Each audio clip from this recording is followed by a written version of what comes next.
Assalamualaikum warahmatullahi wabarakatuh. Alhamdulillah wassalatu wassalamu ala Rasulillah sallallahu alaihi wasallam wa ala alihi wa ashabihi ajmain.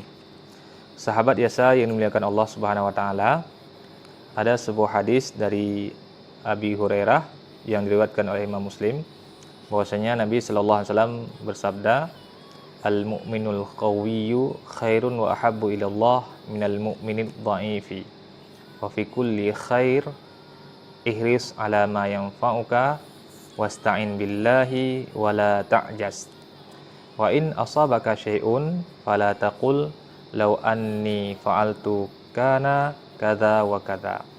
Walakin qul qadarullahi wa ma syaa fa'ala. Fa inna law taftahu amala syaitan." Hadis ini lebih kurang maknanya adalah Nabi mengatakan seorang mukmin yang kuat itu lebih baik dan lebih dicintai oleh Allah daripada seorang mukmin yang lemah. Pada setiap keduanya itu wa fi kulli khair, itu ada kebaikan. Ada kebaikan wa fi kulli khair, pada tiap-tiapnya ada kebaikan.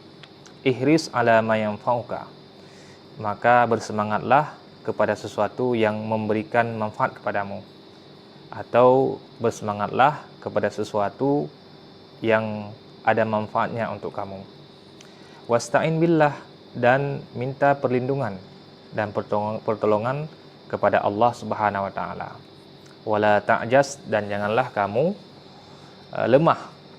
Wa in asabaka syai'un, apabila sesuatu menimpa padamu, sesuatu tertimpa padamu, fala taqul, janganlah kamu mengatakan lau anni fa'altu kana kadza wa kadza, seandainya saya berbuat seperti ini maka akan begini.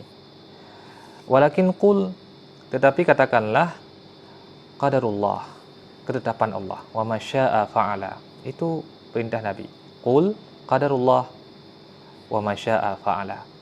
Fa inna law, maka sesungguhnya kata law, yaitu seandainya, taftahu amala syaitan, yaitu membuka pintu syaitan, atau membuka perbuatan syaitan. Sahabat yasa dimuliakan Allah Subhanahu wa taala, tentunya kita berpikir bagaimana yang dimaksud dengan mukmin yang kuat dan juga mukmin yang lemah. Di sini kita lihat lagi bahwasanya yang dimaksud dengan mukmin yang kuat itu bukan dalam artian kuat badannya ataupun kuat fisiknya. Memang walaupun di satu sisi ada mengarah makna untuk kuat fisik dan kuat badannya, tetapi kita melihat ke kata-kata mukminnya, yaitu seorang yang beriman atau seorang mukmin yang dicintai oleh Allah adalah orang mukmin yang kuat imannya dibandingkan dengan mukmin yang lemah imannya.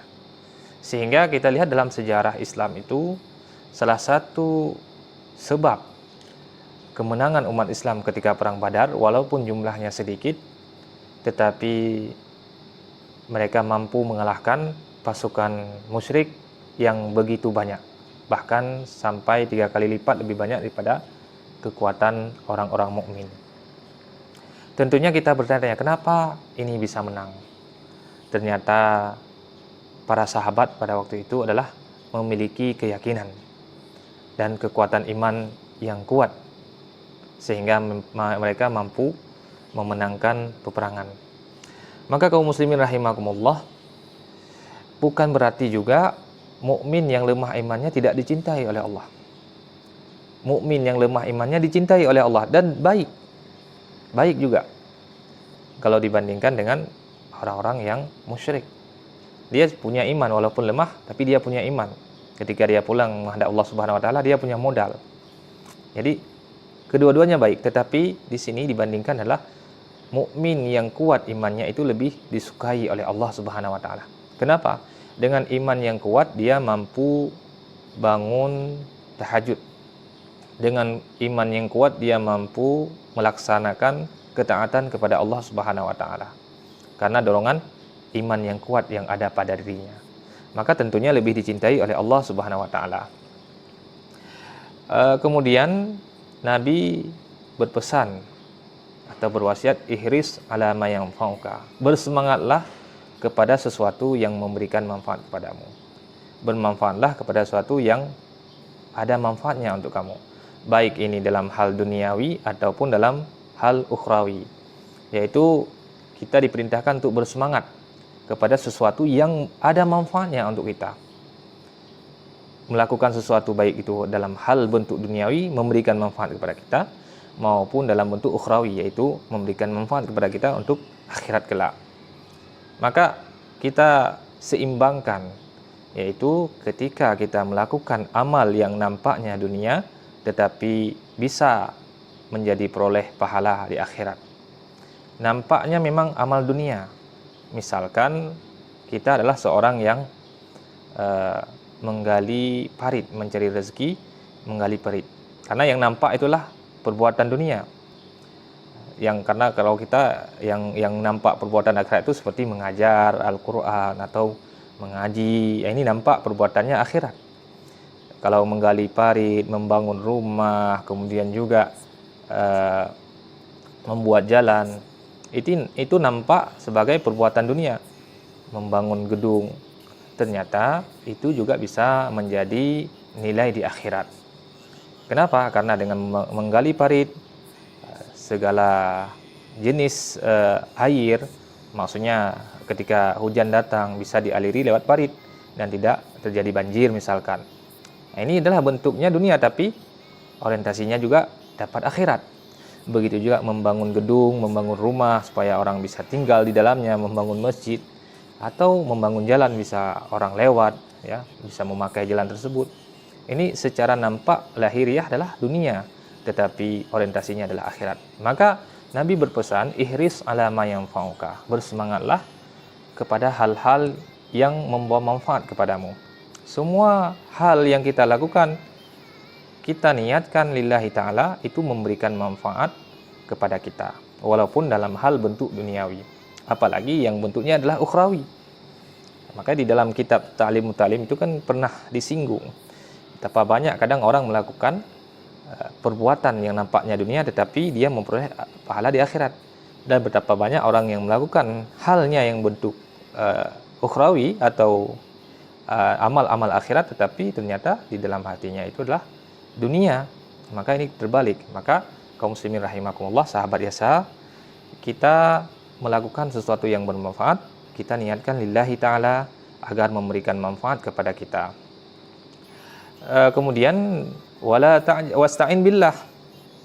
Nabi berpesan, mintalah pertolongan kepada Allah. Ini sebagaimana di dalam Al-Qur'an dikatakan wasta'inu bisabri wassalah.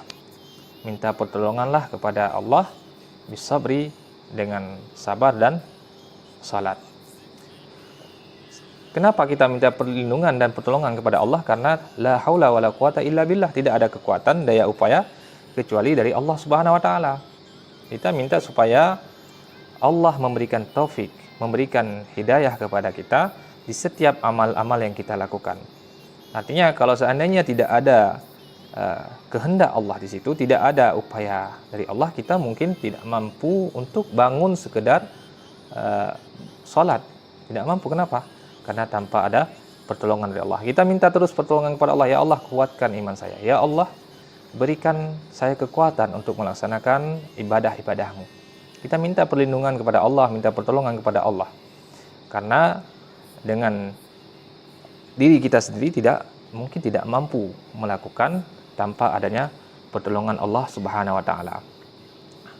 Wala ta'jas, dan janganlah kalian lemah. Ya, maksudnya jangan sampai lemah dalam melakukan ketaatan kepada Allah Subhanahu wa taala. Karena tadi dilandasi oleh iman yang kuat. Maka dikatakan lebih dicintai dan lebih disukai oleh Allah dibandingkan mukmin yang lemah, kuat imannya.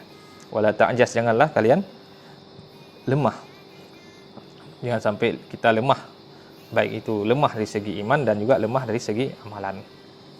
Wa in asabaka syai'un, apabila sesuatu menimpa dirimu atau ada hal yang kita inginkan tidak tercapai. Misalkan kita mau pergi umrah dengan memakai motor. Tiba-tiba mau sampai ke Thailand, udah sampai ke Thailand karena kita pilih jalur darat, tertimpa motor kita atau mobil kita itu rusak. kendaraan kita rusak. Ya, sehingga kita berbalik lagi kembali ke Aceh, kembali ke Indonesia. Kemudian kita duduk dan berpikir, aduh, kalau seandainya saya minta tumpangan, saya minta ini, saya usaha, mungkin saya akan sampai ke Baitullah. Ya, jadi hal-hal seperti ini kalau kita berandai-andai, ini dilarang di dalam agama. Kita sudah melakukan sesuatu dengan sempurna tetapi tidak tercapai apa yang kita inginkan, maka kata Nabi sallallahu alaihi wasallam, fala taqul law anni fa'altu kana kadza wa kadza. Kalau seandainya saya melakukan seperti ini, maka akan jadi seperti ini.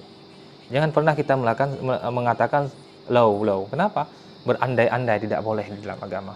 Kita sudah berusaha semaksimal mungkin, sudah merancang sesuatu, sudah berupaya untuk mencapai target kita, tetapi ternyata Allah tidak sampaikan target kita, Allah tidak sampaikan keinginan kita, maka jangan kita mencari sebab-sebab, karena semua itu adalah di luar kuasa kita. Allah yang menghendaki segala sesuatu.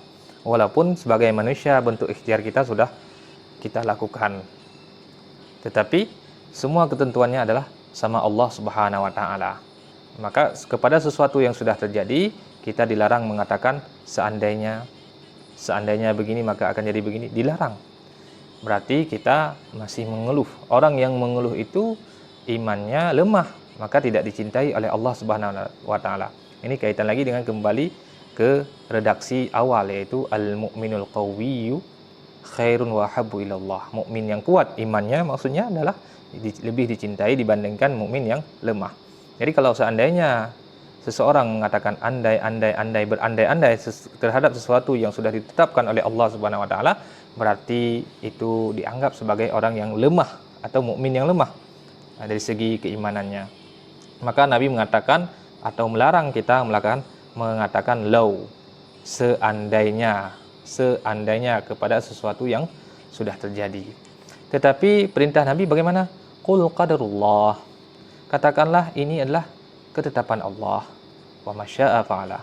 Dia melakukan sesuai yang dia kehendaki. Kenapa? Kata Nabi sallallahu alaihi wasallam, fa inna law, maka sesungguhnya kata-kata law, seandainya, membuka perbuatan setan. Maksudnya apa? Ketika kita bersedih, mengeluh, kemudian juga meratapi kepada sesuatu yang sudah terjadi, seolah-olah kita tidak memiliki Tuhan, seolah-olah kita tidak memiliki Allah Subhanahu wa taala, seolah-olah kita tidak meyakini dan tidak mengimani qadar dan qadha. Maka ini membuka pintu syaitan untuk masuk ke dalam diri kita. Kaum muslimin, sahabat Yasa yang dimuliakan Allah Subhanahu wa taala. Inilah sepenggal hadis yang mudah-mudahan bisa kita renungi dan bermanfaat untuk kita semua. Mudah-mudahan kita selalu diberikan taufik iradah oleh Allah Subhanahu wa taala. Hadanallahu wa iyyakum ajmain. Assalamualaikum warahmatullahi wabarakatuh.